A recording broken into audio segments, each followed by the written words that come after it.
मंडळी, आजही या गाण्यातील शाळेची घंटा वाजली तरी आपल्या अंगावर काटा येतो। जर 2000च्या दशकाच्या सुरुवातीला वाजपेयी सरकारनं हे गाणं आणलं नसतं तर आज भारताच्या इतिहासात सर्वात मोठी क्रांती घडली नसती।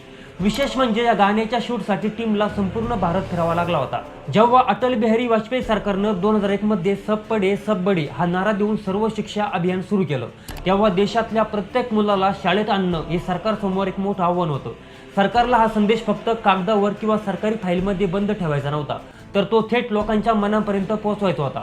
तसेच सरकारला अशी जाहिरात हवी होती जी सरकारी वाटणार नाही, तर ती थेट लोकांच्या काळजाला भिडेल। म्हणून सर्व शिक्षा अभियान देशातल्या शेवटच्या घरापर्यंत पोहोचावं याच उद्देशातून या ऐतिहासिक गाण्याची निर्मिती करण्यात आली। या गाण्याच्या शूटिंगसाठी दिग्दर्शकाला आणि त्यांच्या संपूर्ण टीमला अक्षरशः पूर्ण भारत फिरावा लागला होता।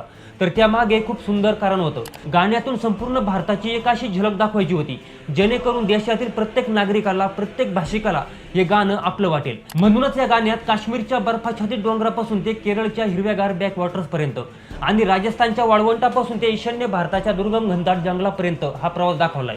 विशेष म्हणजे सुरुवातीला सरकारला सर्व शिक्षा अभियानासाठी फक्त 30 सेकंदाची एक छोटी टीव्ही जाहिरात बनवायची होती, पण या गाण्यातील आवाज इतका सुंदर होता की दूरदर्शनच्या अधिकाऱ्यांना तो प्रचंड आवडला। त्यांनी तात्काळ निर्णय घेतला की या 33 सेकंदाचे तुकडे करण्याऐवजी पूर्ण गाणं तयार करू आणि ते थेट दूरदर्शनवर दाखवू। या गाण्याचा आणि सर्व शिक्षा अभियानाचा परिणाम असा झाला की पुढील 5 वर्षात भारतातील शाळांमध्ये मुलांची पटसंख्या प्रचंड वाढली। विशेषतः ग्रामीण भागातील मुलींच्या साक्षरतेचा दर वेगाने वाढला।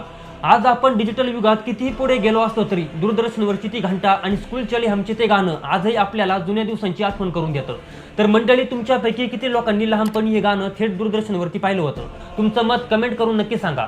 तसेच हा व्हिडिओ आवडला असेल तर तुमच्या शाळेतल्या मित्रांसोबत नक्की शेअर करा आणि आपल्या वेद.com चॅनलला सबस्क्राईब करायला मात्र विसरू नका।